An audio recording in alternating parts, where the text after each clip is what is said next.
Welcome back to Prob the Frongus. Welcome back to Prob the Frongus. We're your hosts. That's old Saint Fritzum. Yeah.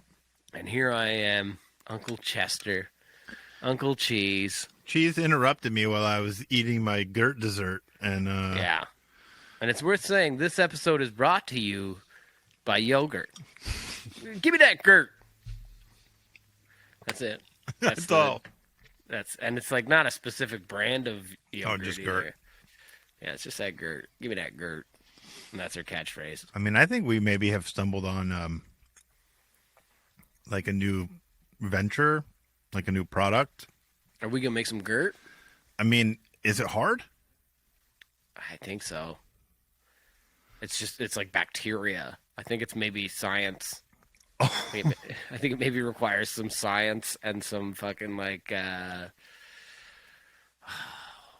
pilgrim stuff. Not pilgrims. What are those people? They're like Luddites.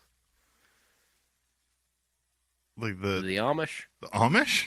Yeah, or Mennonites. Oh. They probably make yogurt. They'll put a steel roof on your boathouse. That's for damn sure. Put a steel roof on your boathouse? Yeah, so this episode, we are going to go through a song that is near and dear to me, one of my favorites. It's Skies. Skies. It's already in the title. I do want to say something, though. I was fucking around looking at the internet last time we did this with Little Snakes, and I saw some comments on Reddit where people were sort of reflecting on how I speak about the band. And they're not that stoked. Because I'm being like, fucking riff salad, gratuitous guitar stuff, blah, blah, blah. And I want to fucking say something about that. Oh.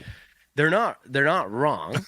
It's shitty of me to do that, but I don't have, like, disdain for the music. I don't fucking hate it. I am very proud of the music that I have made with my friends over the years. I love it very much.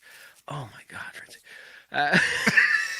But I'm just like deeply self-conscious, as I think most people are, and I try and combat that self-consciousness through self-deprecation, self-defecation. Sorry, I shit myself, and then I insult myself because in my mind, like if you fucking openly insult and hurt yourself, nobody can fucking hurt you. Yeah. And I consider the band and the music an extension of myself, but what I had not considered is, I'm not the only person who created it, so insulting it at whim is fucking shitty to my friends.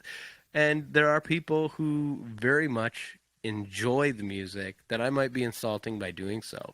So let me just say, it's like a fucking self-preservation practice based on insecurity. And I do love the music we make. I'm very proud of it, and I'm very grateful to the people who have fucking taken the time to give a shit about our band. Our stupid fucking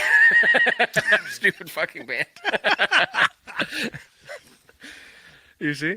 Wow, that was Was that fucked? Yeah, that was like a good, I don't know, like 30-second, a minute of like honest sincerity. Like I was very uncomfortable.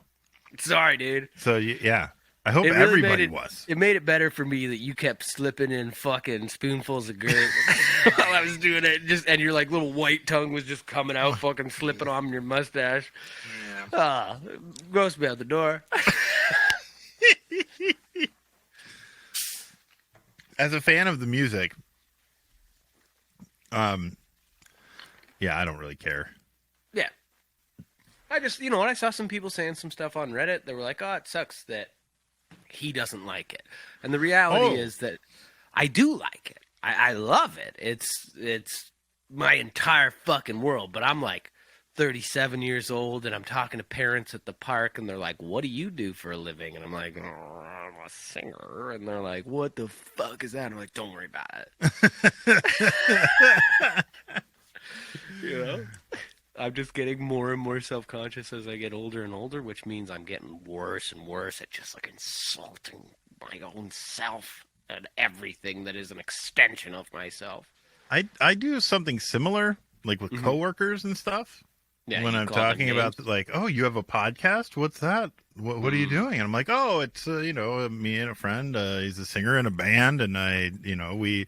Oh, really? What's the band? What are they like? What kind of music is it? And I'm Even like, you're embarrassed of me. yeah, and I'm like, it's don't worry about it.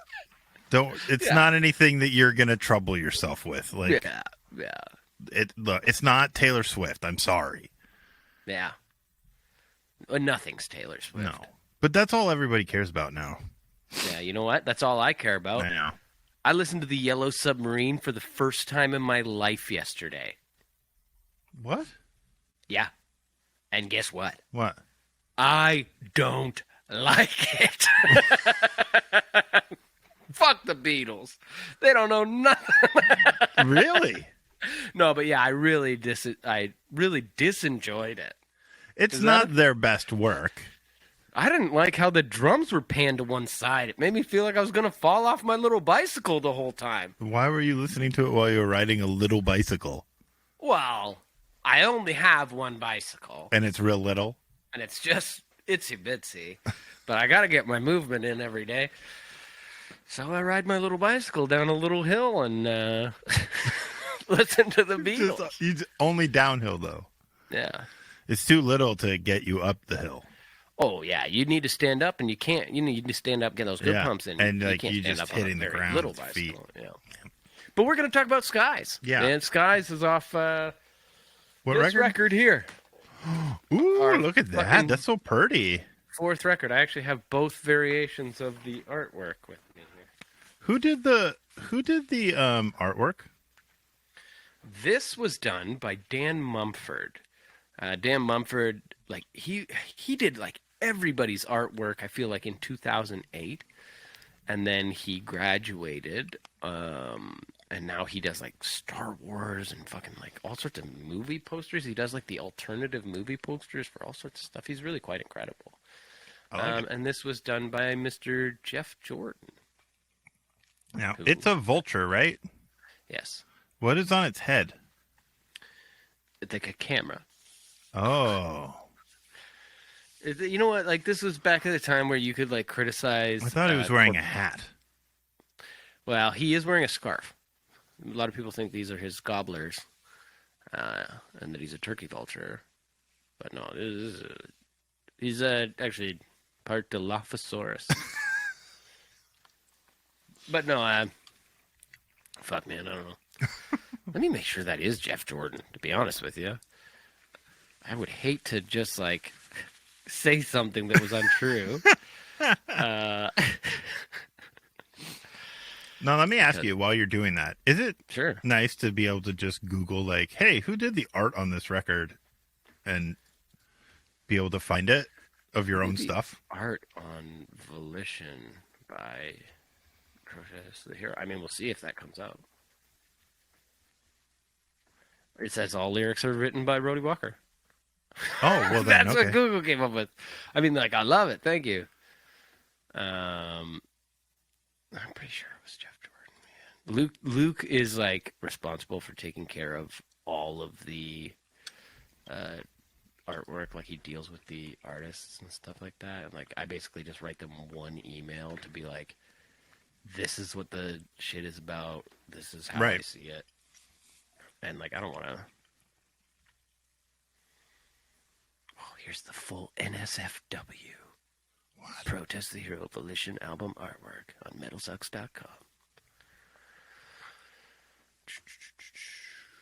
It's going to be Jeff Jordan, and then I'm going to be like, guess what? I just wasted the fuck out of everybody's time. But I really do want to just make sure. Oh my God. The website crashed? What is this?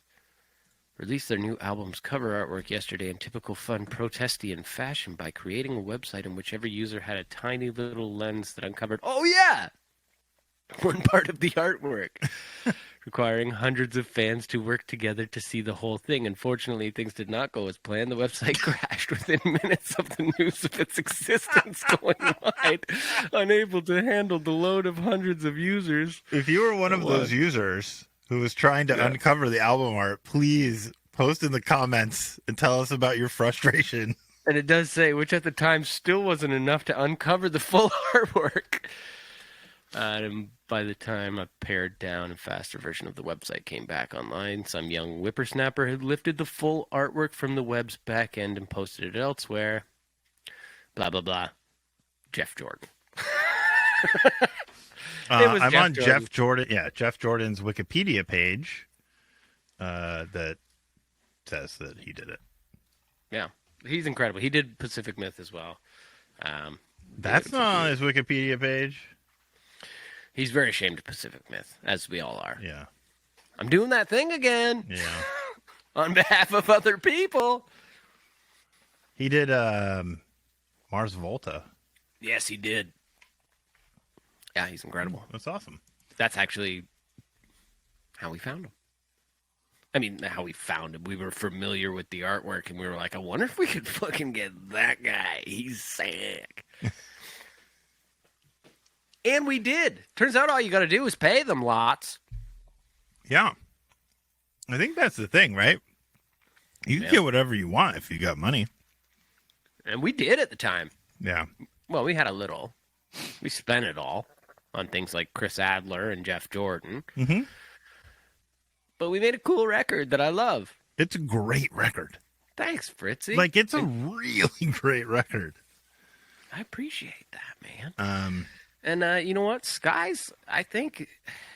It's the song that almost nobody listens to. Is that the one? Nobody well, because it's at the end. Yeah. And most people that listen to you guys' records are turn it sleep off by after then. The first three. Yep. It's about God's sloppy top, right? Excuse me? The lyrics go, cough, gasp, and sputter, spinning helplessly down toward the earth, a loss of control. This guy swallows whole. That's correct. Yeah. So all I see in my head is God's giant head coming down to slurp up on the earth. That's what it's about. Did you refer to that as God's sloppy top? Mm-hmm. Like a blowjob from God. Oh, yeah. I was thinking, he's got to be topping the dick to be a top. Mm-hmm. But I don't know that... Cool. Wonderful. I'm glad. That's it. Yeah. Episode over. No, that's a lot of the main ideas in this song come from a book that I read a long ass fucking time ago in a town called Kickapoo. No, I read a book by Daniel Quinn in high school, when I was in high school, with the influence of my Uncle Dave, called Ishmael, where the person gets a lot of philosophical lessons from a gorilla who speaks, which makes the book sound so fucking stupid. But it's not. It's wonderful. It's delightful, and it's really nice for young minds to be inspired, and the philosophy is beautiful. But there was one part where Ishmael is speaking, and he speaks specifically of culture. And he makes a comparison to the invention of flying, right? And despite the fact that you're just popping that Gert and you're Gert mad. You've gone Gert mad. I'm not going to stop until it's done. Fritzy's just absolutely guzzling Gert, and I love it. I love it. But so, anyways, he makes a comparison between about the success or failure of culture to the first successful flight, or the attempt for a first successful flight. In that you have to push at some point you have to push this fucking thing you made off a cliff. Right. And you're never going to be able to tell whether you're flying or falling until you collide with the earth, right? Right. So you might fucking float for a long time. The cliff might be quite tall, and you might think that you're in flight all the while, right up until the moment where you hit the cold, hard earth, right? And that is sort of that's where a lot of the song, the idea comes from, right? Obviously, I'm not talking about culture. I'm talking about the band. Mm-hmm. I feel like I said that very dramatically. I'm talking about the band. I've been practicing voice acting. So maybe Laura will call me up and say, Jody, we need a guy. We need a guy. Jody, we've got a video game, and the main guy has a voice that is extremely obnoxious, very whispery in his laughter.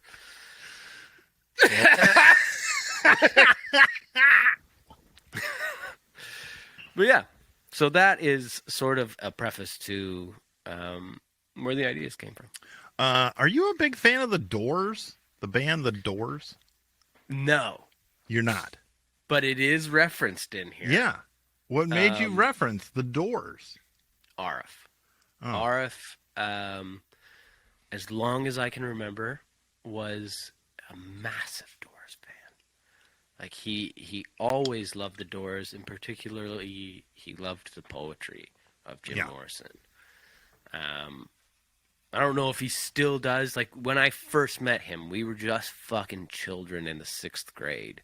And he was wearing this giant ass Jim Morrison shirt, and he fucking loved it.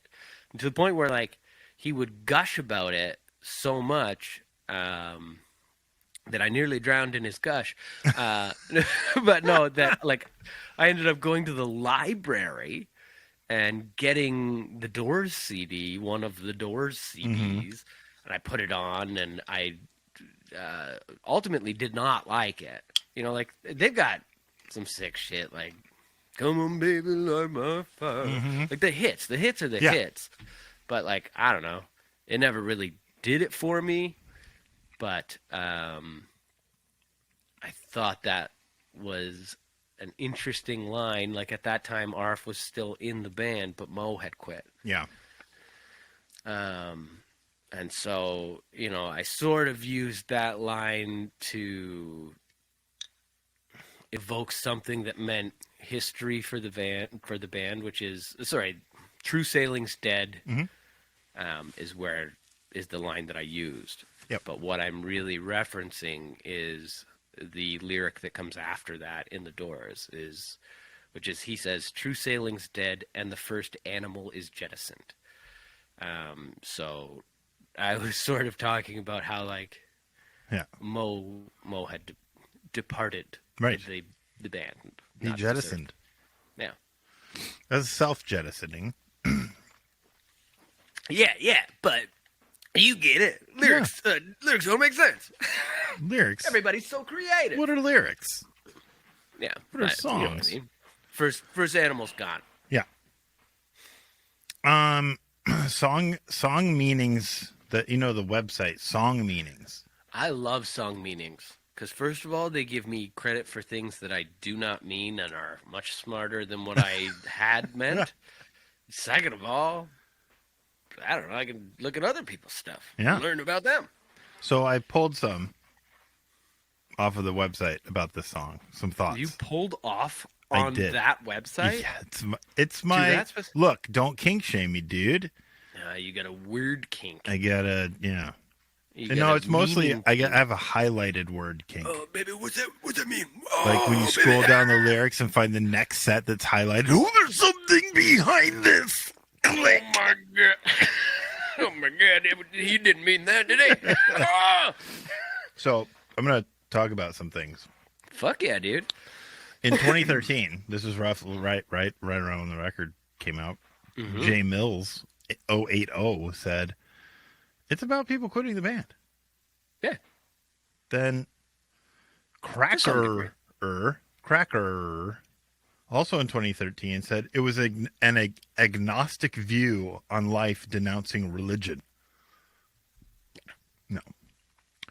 And then in 2014, Chicago's? Yes, it's like Chicago's, but with a Z's. A Z. Yeah. Please. Is that? You say Z in Canada? We have always been told we say Z, but I believe I have always said Z. Okay. And you also rhymes. use miles when you in your lyrics. Well, you can't use kilometers in lyrics. You should. Do I use miles in Skies? I don't know. Is it in Not no, Skies? I don't think in this It's song. definitely in fucking The Canary. Yeah, you use miles lots. Yeah, you got to. Yeah. Propaganda does it as well. Said that this was 20,000 leagues below. Leagues. Yeah, never mind. Well, how many Miles is a league. I don't know. It's a nautical term. It measures depth, I believe. Yeah. So how many leagues is 20,000 leagues? Lots. That's where the Kraken lives or something. It said that this song was using United Flight 93 on 9/11 as a metaphor for accepting mortality.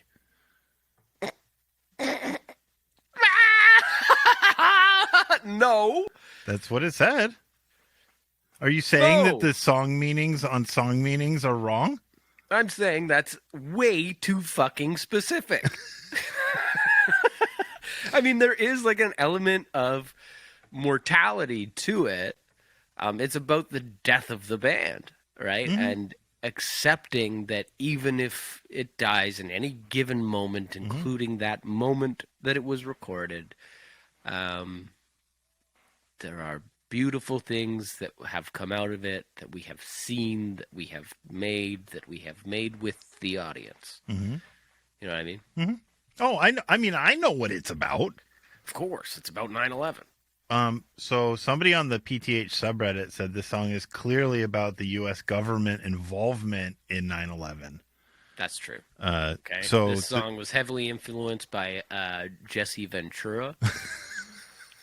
But I was going to ask you, are you a truther? A truther? I'm not a liar. 9/11 truther?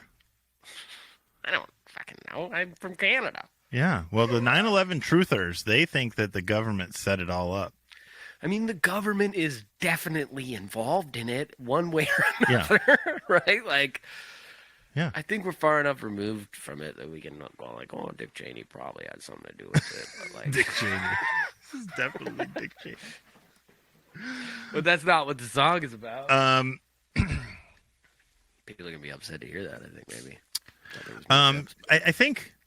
I think one of the things that I've never heard another band, whether it's in like Skies or even in some of the solo stuff you've released, that looks so honestly at the band's own mortality, right? Like that.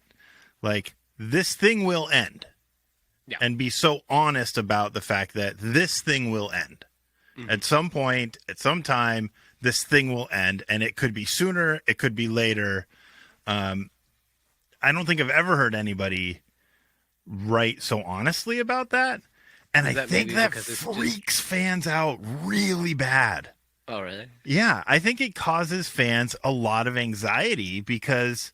like, the worst thing is when a band you love breaks up or a show you love gets canceled or, you know what I'm saying? Like, it's like, no, it's all like, I don't want it to be over. I want more of this thing I love so much of, right? And so... But you know what? Sometimes you think you want more and you don't. Well, yeah. For instance, there are some bands, and I probably shouldn't name them, But it's just my personal preference. Yeah. It's not what there are some bands that I loved, and they broke up either shortly after I learned to love them, or they broke up before that. Yes. And then everybody learned to love them after me, of course. Yes, of course. And then they came back years later, and didn't do it for me. No, and this is not a singular example. So whoever you think I'm talking about, you're wrong. Oh, I don't know. I have no idea who you're talking about. There's just I think it's just hard to recapture the magic sometimes. Yeah, especially in scenarios like that where there's a huge lore behind refused breakup, and.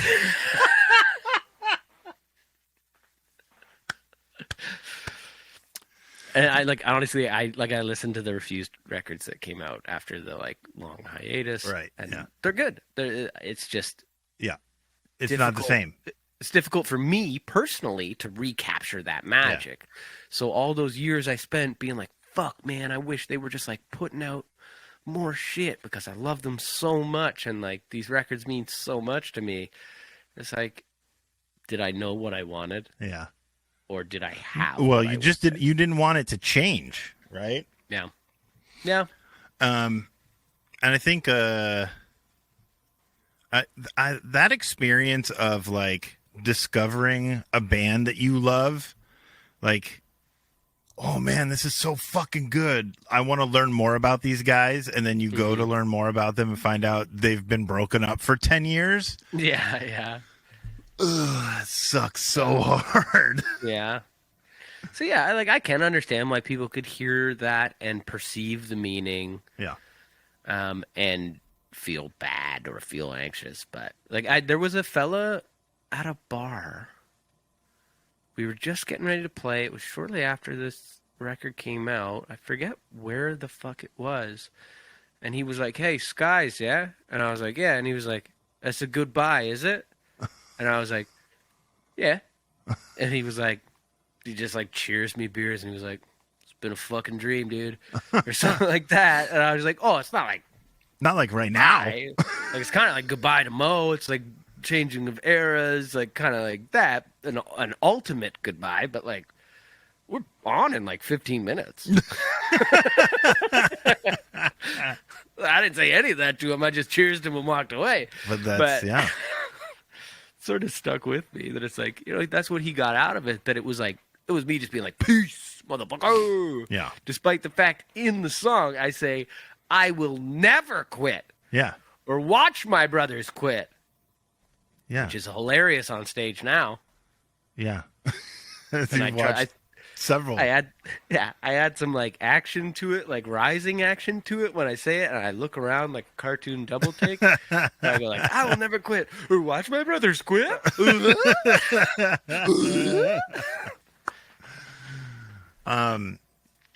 It's way funnier now. There's I think my audio stopped. what? Oh fuck! It says disk is far too slow or system overload. Well, we got your audio from this thing. Okay. It'll work. Thank God. We're paying for this shit. It better work. I gotta send you some money for that. Um, I never will.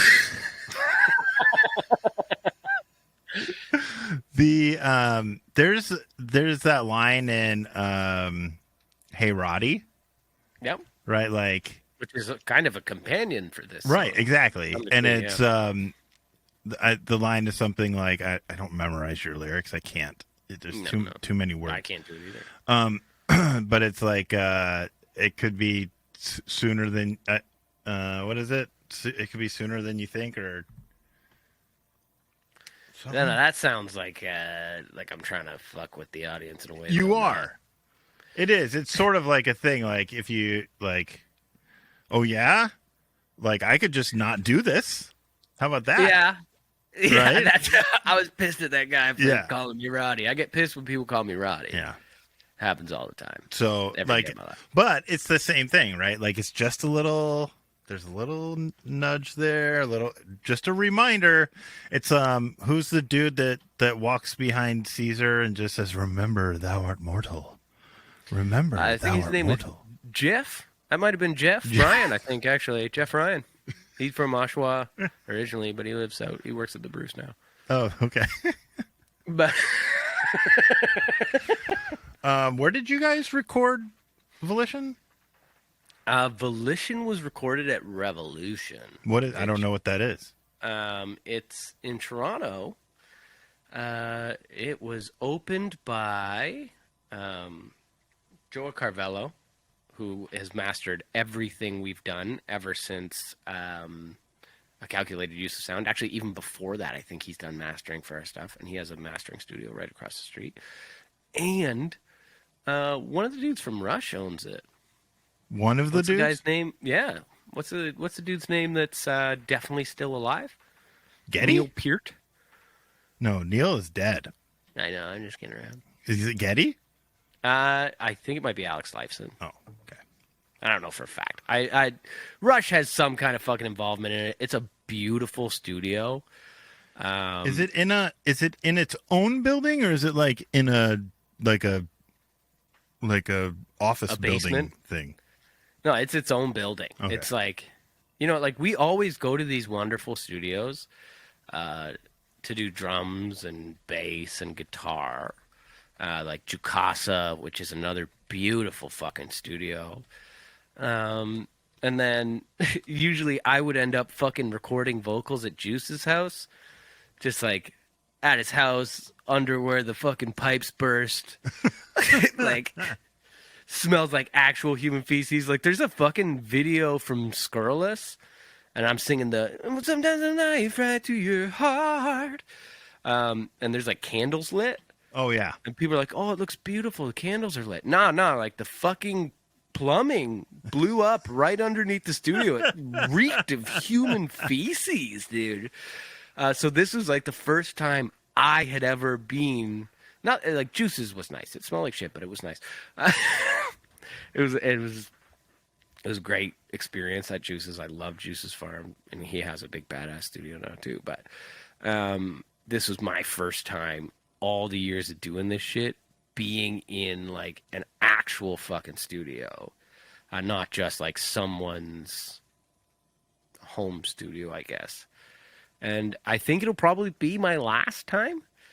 Like, unless you're fucking Taylor Swift, and even then, like, I don't want to say these things because these big studios are beautiful things, and the people who own them that I know are awesome. But like vocals, guitars, bass, I don't know that you need to ever go there. It's all, yeah. I mean, drums. It's a lot of money, right? And I had a blast, and we recorded through fucking like $20,000 vocal chain. And I sent you those farts that I put through it. It was like a fucking 5-minute audio track of me just like farting with food poisoning into that $20,000 audio chain. Yeah. But I mean, that's the thing, right? That it's sort of the democratization of music creation now. That I mean, studios will always have a place. Yeah. But because people like me will come into Kickstarter cash and be like, I want to go to a studio. And end up in a studio. Well, but then, I'm looking at pictures of it right now. Yeah. And it's gorgeous. It's fucking beautiful. It is not like the studio I've recorded in, which was like a cinder block little building in an industrial park. You know, it was not beautiful like this. Yeah, it really is. Like, as a once in a lifetime experience, I am so fucking grateful for the opportunity to record there. Yeah, it was fucking sick. One of the best times of my life. Leafs lost to Boston, Game 7. I was at Revolution while that happened. We took a break from recording, probably Skies, and I watched the game, and I remember sitting there and being like, oh my God, we're going to go on to the second round. And then all of a sudden they're going, oh, we're going to overtime? We're going to lose. And then we did. It's impossible to win a game in overtime. Yeah. It is impossible. Just so you know, like, overtime equals a loss always for your team. Yeah. Yeah. It certainly feels like that, eh? Yeah. The PTH subreddit has ranked all the songs in the PTH catalog. Like, all of them? All of them. From 1 to... Yep. What is it, like 50 or something like that? There's more than 50. Is there not? Is there more than 50? Yeah. How many? I don't know. I don't have it in front of me. 30? More than 50. Yes, 30. Skies is currently ranked 40th. Oof, dude. How does that make you feel? Bad, dude. 40th? Yeah. Wow. Like, how many actually are there? Like, 50 or 60, maybe 60. We've maybe written 60 songs. There's 12 on that one. There's 11. No, there's 12 on palimpsest. There's 11 on volition. 10, 10, 10. Oh, and then 6. And then like 3 or 4 more there. Like what? How could there be 40 songs better than Skies? I don't know. I mean, it's not for me to say. But in my mind, Skies is way up there, dude. What's our best song? What's our best song according to these fucking? Oh, it's is it Blood Meat? I think maybe Blood Meat. Yeah, it's gotta be fucking Blood Meat. Golly, I mean, yeah, I get it. I'm just a little tired because I've played that song every show I've played since 2008. I have to go find the list again. I didn't link to it. I just wrote down the fact that it was 40th. Well, yeah. I mean, no, it's fine. You don't have to look it up. It's fucking Blood Meat or Sequoia or Blindfolds, and that's okay. Is it okay? People like. Yeah, I'm a little bummed. I love Skies.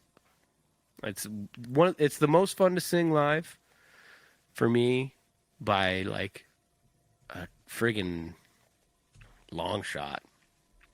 I love. Here we go. Watching the crowd at the end. Yeah? It is not Blood Meat. Oh, no. It's Blindfolds. Nope. Oh, this is a fun game. I like this game, too. Okay. Let me think about it. And it's not Sequoia. Nope.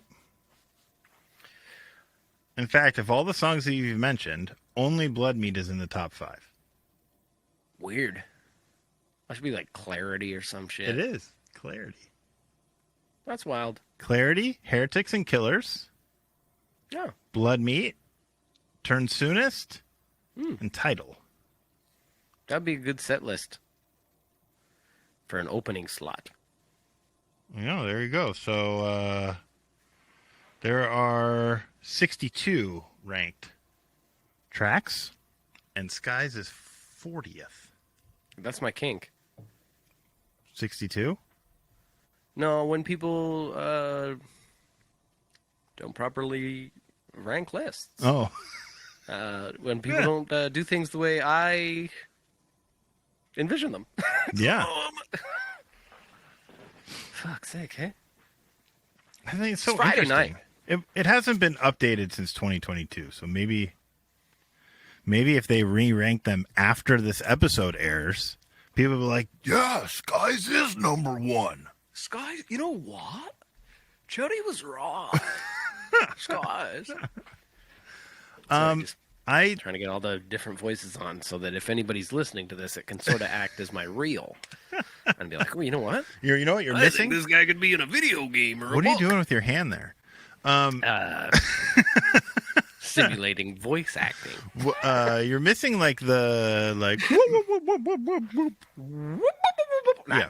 It's good. Fuck, man. So I decided to make a game I love it. because usually we save the game for the guests, but you like to play the game. I love the games, dude. And So- like last time we were playing with Laura, and you were like, "They play this grocery store that Jody's never even fucking heard of. Where do you It's get not your even a gabagool grocery beans?" store; it's a restaurant. What is? Trader Vic's. He sounds like a bad guy. He sounds like probably he's not is a very bad loyal. guy. Hey, sounds like he'd stab you in the back. Probably, he's a traitor.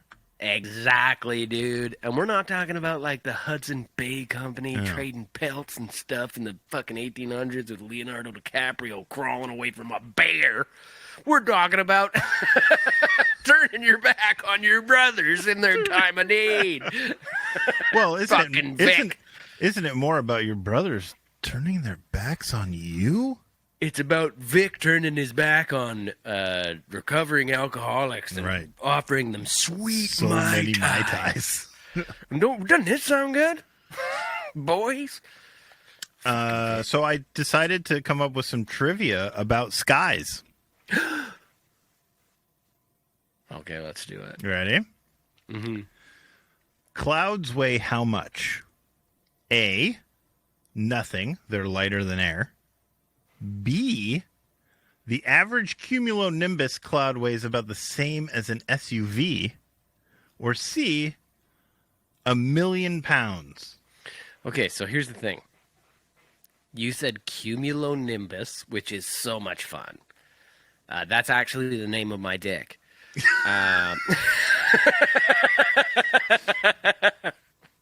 But there's no way cloud weighs as much as a fucking SUV. They're floating up there. I think it's nothing. I think it's A. The correct answer is C, 1,000,000 pounds. You got to be.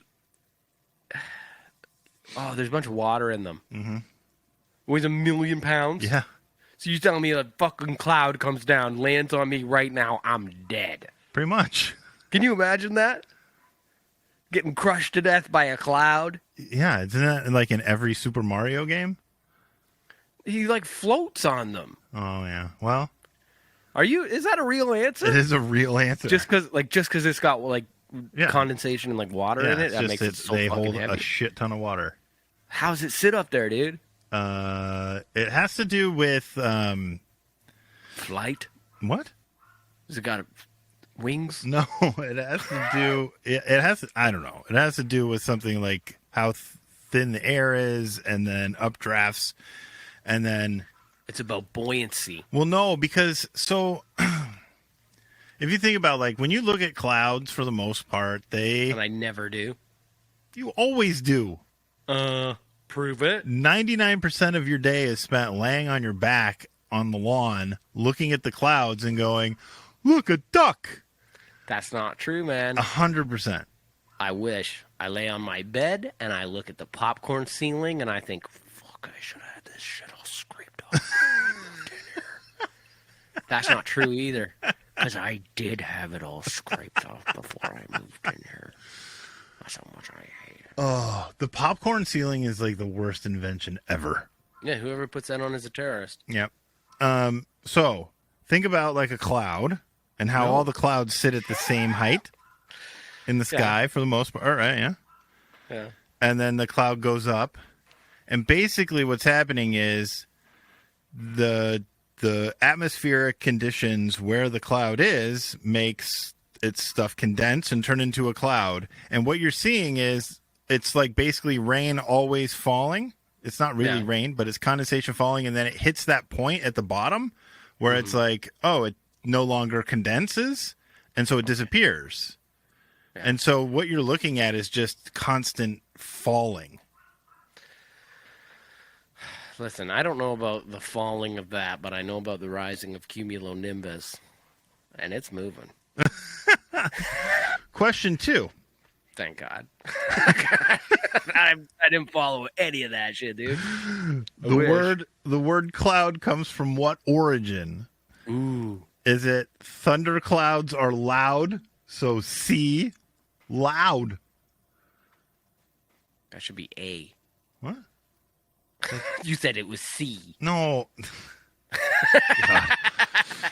2, it's named after the oud, which is a pear-shaped lute, spelled O-A-D, or O-U, sorry, O-U-D. Okay. The oud, you know, the oud. Or C, clod, meaning a lump of earth.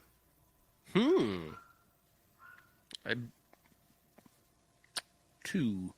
You think it's named after the oud, the lute? I think it's named after the oud. It's not. It's named after a lump of earth. Golly, that sounded like bad. No. You know what? For some reason, when you say oud, it makes me think I saw a guy on TikTok today that was doing the good bad name, bad name, and he pronounced the name guar really strangely. He pronounced it gwar. Gwar? Yeah, like he really pronounced war. Oh, yeah. I feel like this guy had never heard guar before. Yeah. And it fucking tripped me up. That's it. It's small tangential BS. Question 3. Yep. That smell that comes up just before the rain comes, you know that smell? Smell before rain. Yeah. It comes from what? What is the source of that smell? Is it A, plants trying to get pollen out before the rain comes? Oh, dude. B, worms coming out of the ground. Or C, oils coming out of rocks and dirt. I think it's oils coming out of rocks and dirt. It is. I got one. You know what the name of that oil is? Lube. It's called petrichor, which translates to blood of the stone. Yeah, that makes sense. It's like core, Yeah, petra, oil, petrichor. oil, stone. Yeah, blood of the stone. Basically, how it works is when the humidity level rises just before rain, water from the humid air gets into these little cracks and crevices and nooks and crannies of dirt and stone and all that stuff, and it's just enough to get those oils moving, and then it comes out into the air. Fritzy, I gotta say, you're doing a lot of science stuff,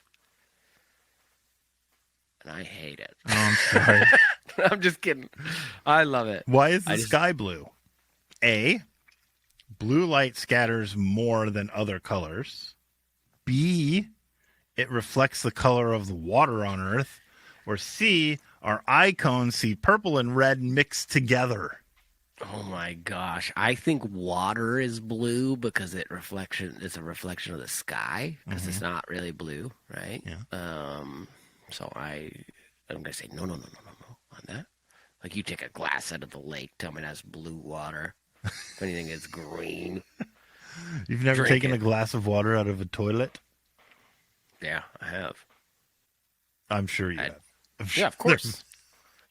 I had to scoop a toilet out a bunch of times to try and get all the water out. Oh, never mind. What were the options again outside of the reflection of the sky? Blue light scatters more than other colors. Or we're seeing red and purple. Or we're seeing red and purple mixed together because of the cones, rods and cones in our eyes. Ah, God. I know a guy named Rod, and the bass player for Sum 41's named Cone. Met him once. He was pretty nice. He was really nice. Rods and cones. You go with cones? Yeah, rods and cones. No, it's that blue light scatters more than other colors. I thought that might be a thing that you were saying because you had blue light glasses and you were like reading an Amazon review of them or something. Mm-hmm. But that is why the sky is blue? Yeah, that's why the sky is blue. It's called Rayleigh scattering. Rayleigh? Rayleigh, yeah. And because of Rayleigh scattering... Are you being serious? What? I said, Rayleigh? Are you being serious? Yeah. So the rest of the colors, the rest of the questions are about what color the sky is on other planets. Oh, okay. So what color is the sky on Mercury? It's blue. Nope, it's black. Because permanent nighttime. Yeah, because there's no Mercury has no atmosphere to scatter the light particles, and so it's just black. What color is the sky on Venus? It's black. Nope, it's orange. Orange? Because aren't you glad I said black? Venus has too much atmosphere. Holy shit. And so it's got like so much 80% shit floating around in there that all the sunshine reflects off it and it makes it look orange. Yep. 80% like the harvest moon, dude. 80% of the sunlight is reflected by the atmosphere. Only 20% of the sunlight gets down to the surface. What's that atmosphere made of? Can I breathe there? No, you absolutely cannot. Can I breed there? No, you'll be dead before you can even get your pants off. Okay, what color is the sky on Mars? Red. It is 100% red. Yeah, it's got to be. Red planet. Right? What about all the rest of the planets? Blue? It is blue. All of the rest of the planets have atmospheres which would cause their skies to be blue, though they would be different, varying shades of blue. Some lighter blue, some darker blue, and, some hazier than others. But yeah, everywhere else the sky is blue. but I wouldn't be able to be breathing those skies. No. Mm-mm. The skies. That's why you made it all about skies. You know what? When you said I have something for you and it's not a gift, it's maybe a punishment, I thought, oh, that sounds fun. It wasn't that. Oh. It was to make the punishment was to make you watch me eat yogurt. Oh, I loved that. I considered the quiz quite punishing. Oh, well, no, the quiz was about skies. Yeah, it's a beautiful idea. But I like to tie things together. Yeah. Be topical when I can. That's smart shit. That's the problem, is that I'm an idiot. I don't know I mean, it's not like I knew these things off the top of my head. I looked every single one of these things up. Yeah, you do. Yeah, you do. I did not. I don't think so. Fucking quiz you. That's the best part about being the quiz show host is you get to seem smarter than you are. Okay, well, here's a quiz for you. Okay. Who's my favorite actor? Tom Hanks. No, Stanley Tucci. Is it really Stanley Tucci? God, no. I like Stanley Tucci. No one dislikes him. But it's what's his face from Monk. Oh. What's his face from Monk? It's not really though, right? Yeah, what's that guy's name again? Oh, I love him. I wish I could remember his name. Why can't Tony Shalhoub, of course. We were just talking about this the other day. Yeah, I was talking about Tony Shalhoub a lot. He's my favorite actor, I think, for real. Tony Really? Shalhoub. For real? I think so. Oh. Tony Shalhoub. And there's a lot of actors that just got real sad. Like who? I don't know. The poet laureate? Jason Bateman? Jason Derulo. Jason Derulo.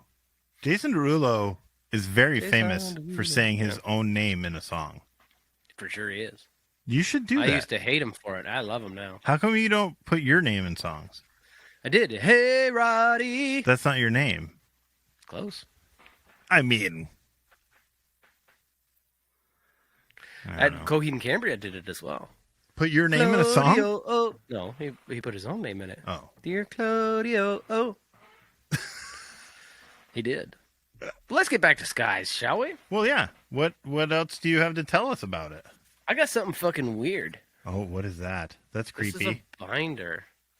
On here it says, new album lyrics, PTH. That's no longer accurate. But what this is a printout of all the lyrics from Volition that I used in the studio to record. You didn't read them directly from your handwriting? No. I printed them so that I could have a copy, Cam could have a copy, Juice could have a copy when Juice was there.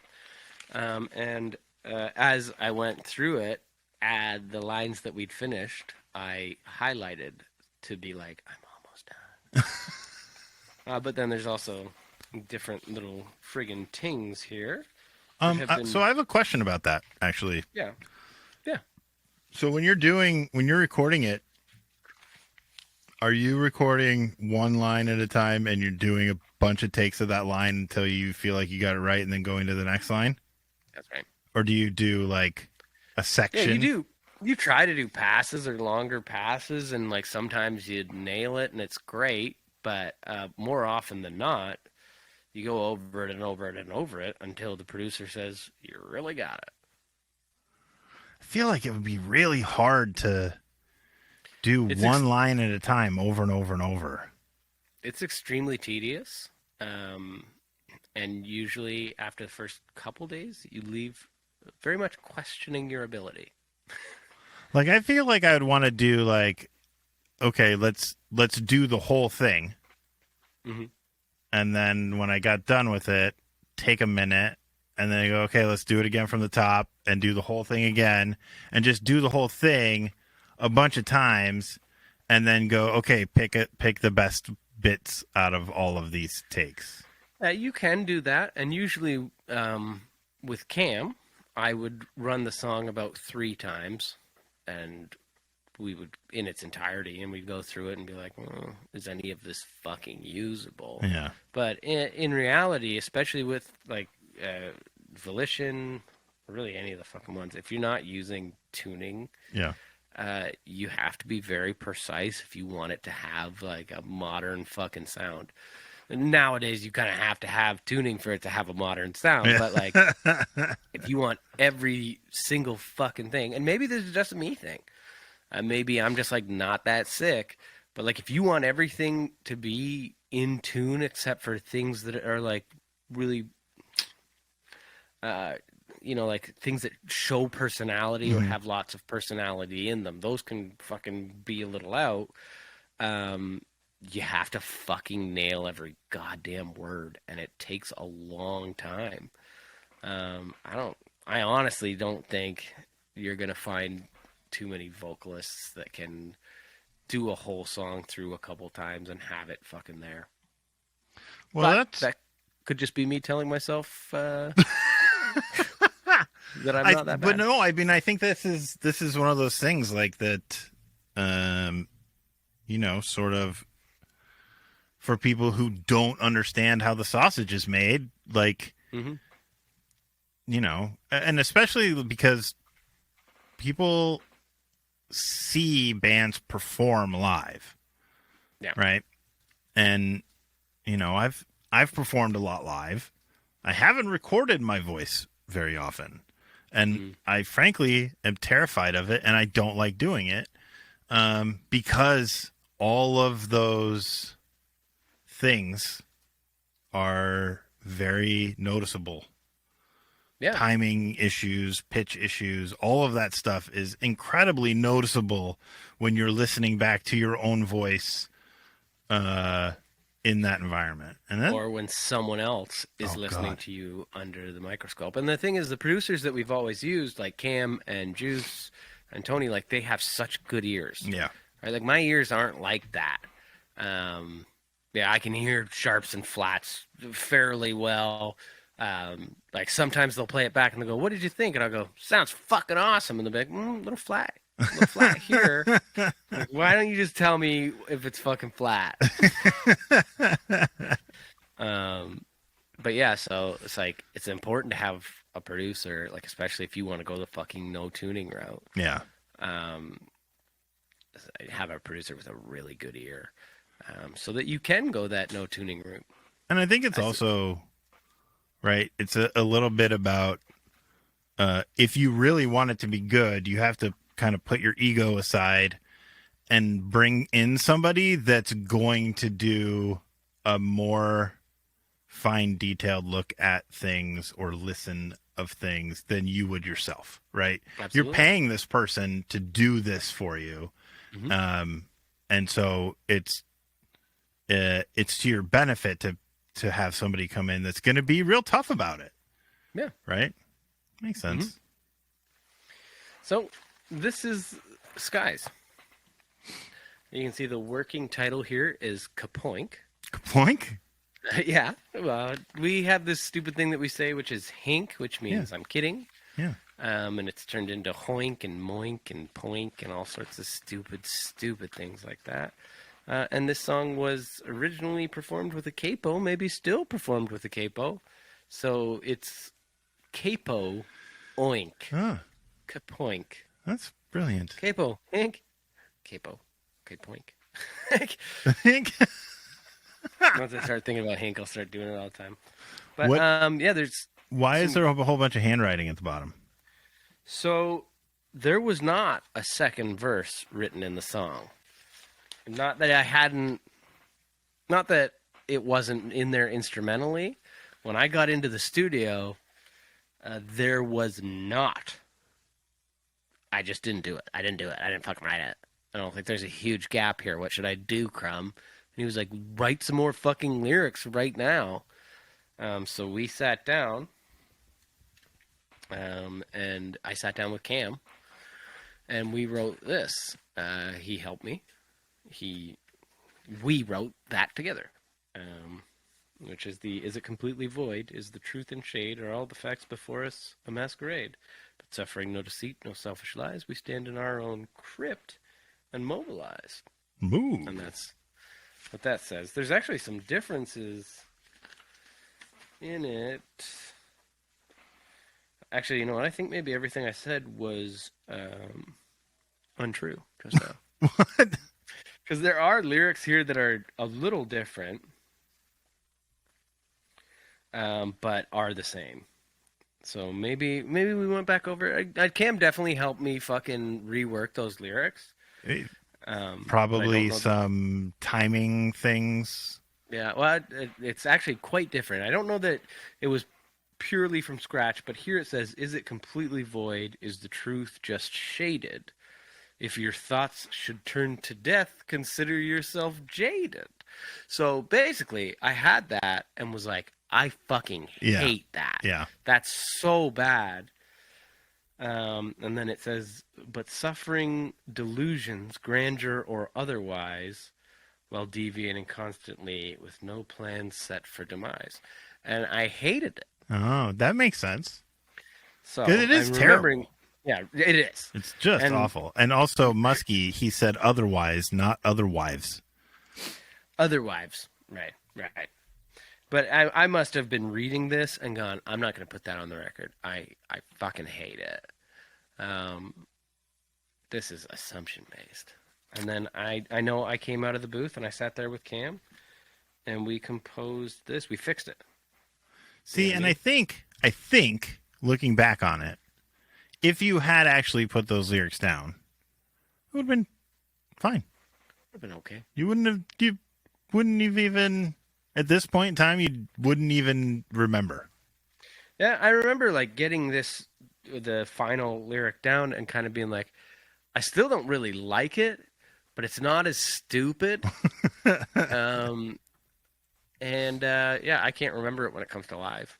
Yeah. That's part of the reason why I can't remember it when it comes to live is because it was like composed afterwards. And I didn't like hammer the demo into my head. That's how I learned the songs. Right. So is that specifically the part you're like, I can never remember these lyrics? Yeah. That and the first verse. Because I get them mixed up. The whole first verse? Yeah. Also, like the chorus?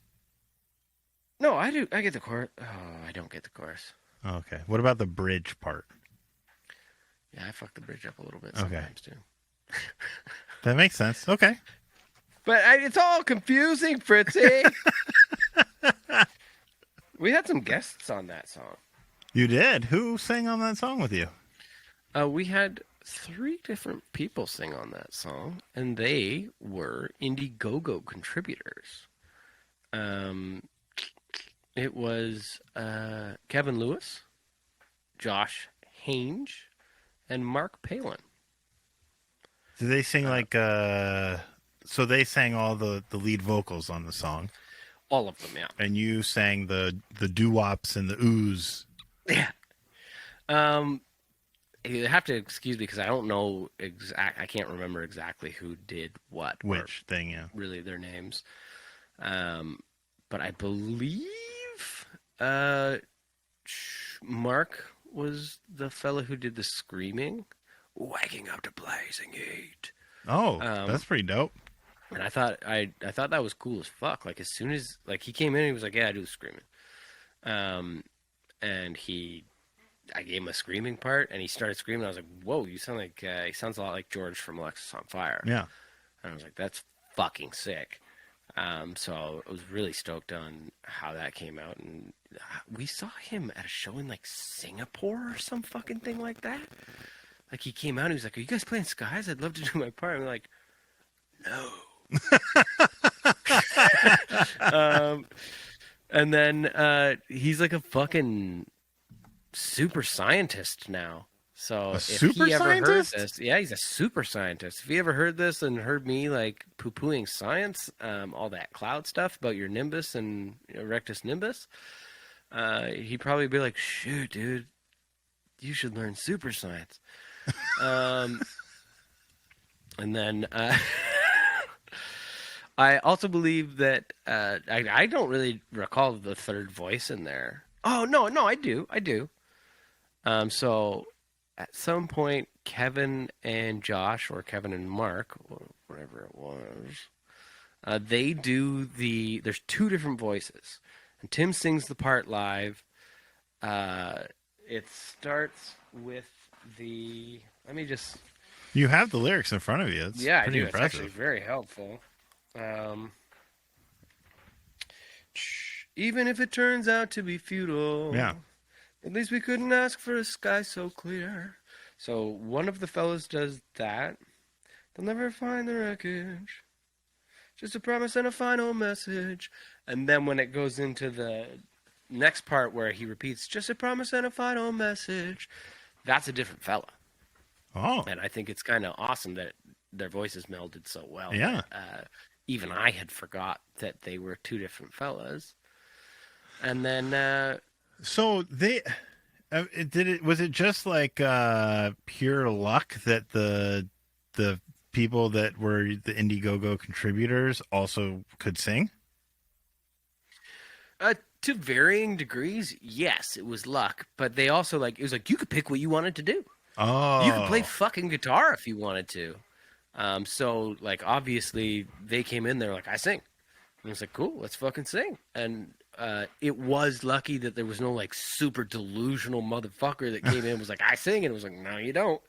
Uh, but what's really interesting is the one fellow who sang the just a promise and a final message, or promise and a final message. There's a little flourish he does Yeah. where it's like he holds the note and moves up and then down again, or whatever the fuck he does. He improvised it. It was That's his idea. awesome. I didn't tell him what to do. He just did it, and then he was like, "Sorry, I just Fucking shot his was shot, just dude. feeling it." Hey, he was like, "I was just feeling it." I was like, "Nah, dude, just do it a bunch more times and nail it because it fucking rules." And that was cool as shit. But yeah, That's we awesome. also had a fellow play guitar. His name's Wyatt. He's fucking awesome. On that I song? remember. I don't know if he's on that song. I don't know where Wyatt recorded on the record because Luke was working with him. I was Oh. working with these gentlemen. That's And pretty then incredible. yeah, everyone who did vocals, we did it all in one day for the Indiegogo contributors. Like Mark Anelli came out and he does a vocal on fucking amazing singer. He does a vocal on Without Prejudice. No, the dog song, whatever the dog song's called. A Life Embossed. Him and AJ. Vocal of the They dog song. they did stuff, and then all of those guys that were there today are there on that day, including Josh, Kevin, and Mark. They all did the groups, right? So we all Yeah. did the groups for the entire record together. Oh, that's really cool. I joined them, Troop joined them, Milen joined them, and we did all the groups together for the whole fucking record. That's so cool. Yeah, and Wyatt maybe was even there. We went out for beers and got hammered with them afterwards. Like, I feel like I think Luke paid. that's even better. I think the group background vocal is the best thing, the best background vocal type of all the background vocal types. Give me a group chant and a punk beat. Yeah. That's my favorite band. Yeah. Honestly. Yeah. You only get so many Saturday nights in the summer. You only get so many Saturday nights in the summer. Sorry, which is funny because I was quoting Masked Intruder, and they don't really have... Well, they have group vocals, but they're sort of barbershop. And Anything. I'm going to get a little piece of my vast deferens cut out. When? July 21st. Do it 2 days later, and then you can get your vasectomy on my birthday. I was wondering when your birthday is. I'm going to have a diet cum on your birthday. You're not. No, you won't. Not after what might. Nuno said. Here's the thing. I don't know. Don't you ejaculate 2 days after your vasectomy? Here's the thing. I don't know. I didn't want to disagree with Nuno. Maybe he had a different operation than I had. Yeah. Seems like things went pretty south for him. Yeah. But I had just come from having a man fiddle with my vas deferens, and I had read the info packet quite thoroughly because I was in the room alone for a long time with my penis out. No, but I read it, and it said you can, after this scalpel-less surgery, you can resume sexual activity within 3 days if you feel up to it. That's what it 3 days? said. Yeah. So I'll be coming on your birthday. Oh, I'll be coming on your birthday, but coming to your birthday party. Oh, no. And I'll be a day late. I'm not. No, I'm And a not buck having short. a birthday party. Well, I'll be having one for you. I'll be saying happy belated birthday, you piece of shit. Oh, you. Oh, dude, eat shit and go fuck yourself. I'm old Fritzy. And I'm Cheese. And this has been Podcast the Hero. Come for nothing, stay for come. I don't even fucking know what I meant.